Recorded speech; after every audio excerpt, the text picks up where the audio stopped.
Palmerston North City Council has voted against removing sugary drinks from sale at council-owned facilities.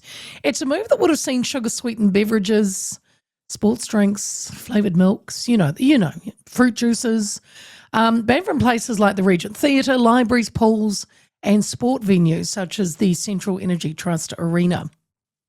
Councillors were split, but in the end voted 9-6 to ditch the proposal. Those opposed to the ban raised concerns about personal choice, arguing that the council shouldn't be in the business of telling people what they can or can't drink. They felt a better approach would be improving education around healthy habits and making sure healthy alternatives were available rather than restricting options altogether. Supporters saw it differently, saying that the council had a real opportunity here to lead by example and tackle growing health problems like obesity, type 2 diabetes and tooth decay. The New Zealand Dental Association is disappointed with the result, calling it a missed chance to make a positive impact. Their spokesperson is Rob Beaglehole, and he joins me now. Rob, good afternoon. Oh, good afternoon, Leah. Not surprised the council voted down the sugary drinks ban? Well, we were actually pretty disappointed that the council had a golden opportunity to think about the health and the well-being of the community that actually voted them in. And there's no benefit from scaling back a sugary drink. We know that the number one source of sugar actually in the New Zealand diet comes from sugary drinks. Packed full of sugar, tooth decay, obesity, type 2 diabetes is the consequence. Many of the councillors, Rob, said that it was about personal choice, though. Do they have a point? Well, actually, I think that they're quite confused there. The ban was actually only going to be preventing the sale of sugary drinks. It didn't mean people couldn't bring their sugary drinks onto the property or onto the library or onto the swimming pool. Sure. So the personal choice issue, we don't think flies in the face of the fact that there's a tooth decay epidemic in New Zealand. We also have we're the third most obese nation in the Western world. And sugary drinks directly contribute to tooth decay and obesity and type 2 diabetes. So it's a perfect opportunity, actually, for the council to show leadership and stewardship in the situation, which is why we are quite disappointed. Another councillor said we risk turning Palmerston North into a nanny city. Well, we don't say that about smoking bans in public places. Do you think, Rob, people truly understand how much sugar is in some drinks, or is there a bit of a blind spot still to this? There's a total blind spot. Do you know how many teaspoons of sugar in a 1.5 litre bottle of Coke? Oh, let me guess. I did see this once. It's something horrendous. Am we in the 20s or something? No. 40. There's 40 teaspoons. 40.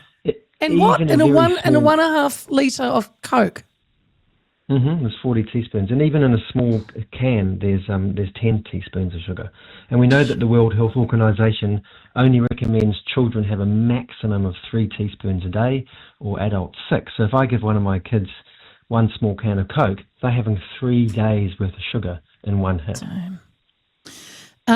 Well, you've kind of answered my question there, because we know sugar. Well, most of us know that sugar's a big culprit when it comes to dental decay. So how bad is it at the moment, Rob, especially with kids? We're not getting any better?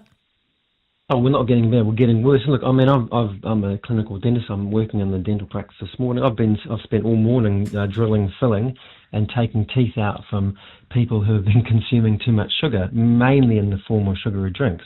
And I think it's great for your listeners to hear that there's nothing of benefit to drinking sugary drinks. You're way better off to have water, tea or coffee or unflavoured milk, not only for the benefit of your teeth, but also for weight gain and type 2 diabetes. And the number one reason people get their limbs amputated in New Zealand actually is due to type 2 diabetes complications. And the number one reason we get type 2 diabetes is a diet high in sugar, particularly sugary drinks. So when some of the people are saying, nanny state, it's overreach, we just totally don't buy that, because us as dentists, we really see the negative consequences of sugary drinks, and all the obesity surgeons and orthopedic surgeons who are chopping off the limbs, type 2 diabetics, they see it as well. So the medical sort of fraternity in New Zealand is totally behind these sorts of policies. It's interesting that, you know, the council said, look, the better approach would be improving education around healthy habits and healthier alternatives, blah, blah. Yes. And I say blah, blah, Rob, because I've heard that, and you would have heard that for years and years and years. Sure, education's a great tool. Education is needed. But it seems that people can't help themselves. You know, sugar is an addiction. So, yes, you can tell people to the blue in the face it's bad for you. Yeah. But for some reason, people can't stop it. Well, addiction. Well, that's a very good point. A very good point, Leah. It's very, very difficult to change your unhealthy behaviour if we live in an unhealthy environment. And if I go to the council library or the sports centre or the pool or other buildings and there's, you know, cheap sugary drinks for sale, I'm a lot more likely to buy it because it's right there and it's available. So what we really want is we want choices. We want healthy choices to be the easy choices. Mm. Well, Rob, it's kind of, there's two kind of issues here too, because they've pushed back. There's a lot of councils around the country that have also pushed back on fluoridation in the water. So what do you make of that? Yeah, well, you know, the Dental Association is unequivocally supportive of water fluoridation. We know that it has a dramatic impact on reducing tooth decay rates in kids and adults. The World Health Organization backs it. Many countries around the world have water fluoridation, and there's no evidence whatsoever that it leads to all these problems that the anti-fluoridationists alert us to. So, you know, we're a science-based organisation. We're fully behind water fluoridation. We're also science-based, which means we're fully behind a sugary drink ban.